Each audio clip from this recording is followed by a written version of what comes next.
Perkenalkan, nama saya Edi Andreas Tanggang dengan NIM 203010504004. Dalam kesempatan video ini, saya akan membahas metode penambangan shrinkage stopping dan metode cut and fill. Mari kita saksikan video berikut. Metode shrinkage stopping adalah salah satu metode tambang bawah tanah yang kegiatan penggaliannya dilakukan secara overhand. Development yang diperlukan untuk shrinkage stopping yaitu dengan membuat drift pada setiap level. Dari drift ini kemudian dibuat rise yang dipergunakan untuk ore shoot. Ore diledakkan dan broken ore yang diperoleh dibiarkan menimbun. Demikian seterusnya hingga diperoleh timbunan sampai batas tertentu. Berikut mekanisme penambangan metode shrinkage stopping. Teknik penambangan shrinkage stopping meliputi kemajuan penambangan lombong pada arah vertikal dan horizontal. Broken ore digunakan sebagai tempat pijak dan penyangga sementara. Operasi shrinkage stopping meliputi siklus pemboran dan peledakan, ekstraksi biji, scaling dan penyanggaan. Biji dihancurkan dalam lombong melalui penggalian atap oleh pertambangan yang bekerja tepat pada bagian bawah crown. Untuk menjaga ruang kerja yang cukup pada lombong, broken ore harus ditarik dari bagian bawah lombong setelah ledakan. Jumlah material yang ditarik berkaitan dengan pengembangan material dan peningkatan nisbah void yang terjadi ketika batuan diledakkan akibat peledakan. Batu yang dipindahkan berjumlah 50 sampai dengan 55%, tetapi hanya 30 sampai 50% yang dapat diambil. Dengan jelas, aspek ini menunjukkan kerugian produksi. Ketika lombong selesai ditambang sampai ketinggian maksimum, kemudian biji diambil sampai lombong kosong. Salah satu akibat hancuran batuan pada dinding akan terjadi dan selanjutnya timbul dilusi. Jenis badan biji, orientasi, dan sifat-sifat geomekanik batuan adalah hal yang perlu diperhatikan dalam pemilihan metode shrinkage stopping.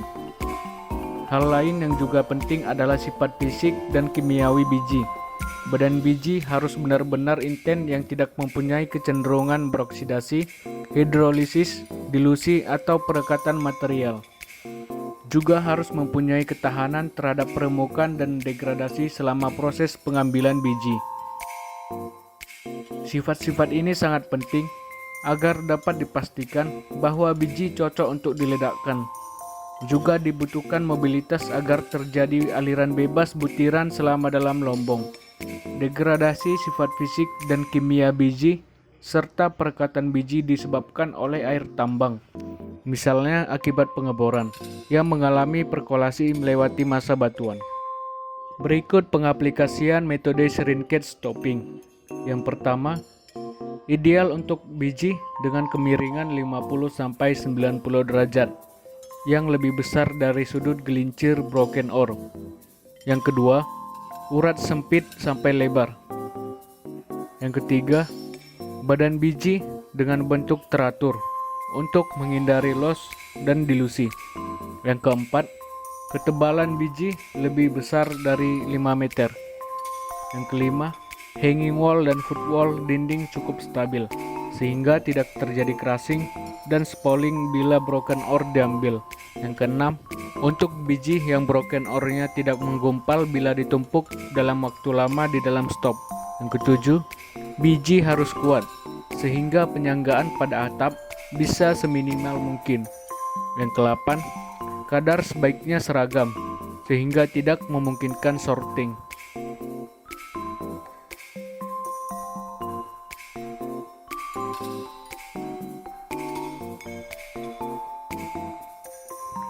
Selanjutnya saya akan membahas pada metode yang kedua, yaitu cut and fill. Metode cut and fill adalah salah satu metode penambangan. Dalam metode penambangan ini, dengan cara menggali atau membuat bukaan-bukaan dan kemudian mengisi kembali dengan material lain bekas bukaan tersebut. Cut and fill merupakan metode penambangan dengan cara memotong batuan untuk membuat stop dalam level. Biasanya metode ini digunakan untuk mengambil bahan galian jenis biji.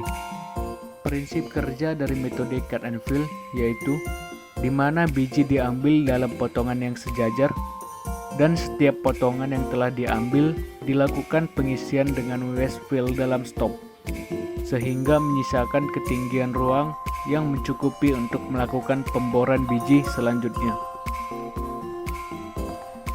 Penyanggaan dalam tambang bawah tanah dapat dibedakan menjadi dua, antara lain: pertama, penyanggaan alamiah adalah penyangga yang menggunakan material yang berada atau dihasilkan dari proses penambangan itu sendiri. Penyangga alamiah tersebut dapat berupa endapan biji yang ditinggalkan atau tidak ditambang, dapat berupa endapan biji berkadar rendah, dan dapat berupa waste maupun batuan samping. Yang kedua, yaitu penyangga buatan. Bahan penyangga ini disebut juga material filling, dapat berupa tiling, pasir, tanah, semen, baja, kayu, maupun batuan. Jadi pada dua penyanggaan dalam tambang bawah tanah tadi, dalam metode cut and fill menggunakan penyangga buatan berupa material filling yaitu tiling. Berikut syarat-syarat penambangan metode cut and fill. Pertama, kekuatan biji kuat dan keras. Kedua, kekuatan batuan samping agak lemah atau kurang kompak. Yang ketiga, bentuk endapan biji cebakan.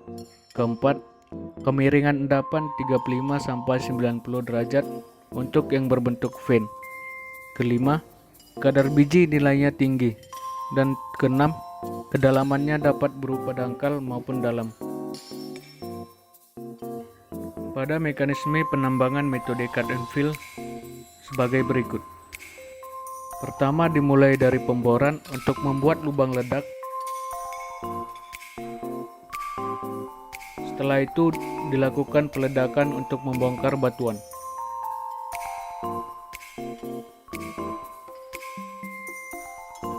Selanjutnya, pemuatan dan pengangkutan biji, di mana biji secara mekanis dipindahkan dari dalam stop menggunakan alat muat dan alat angkut.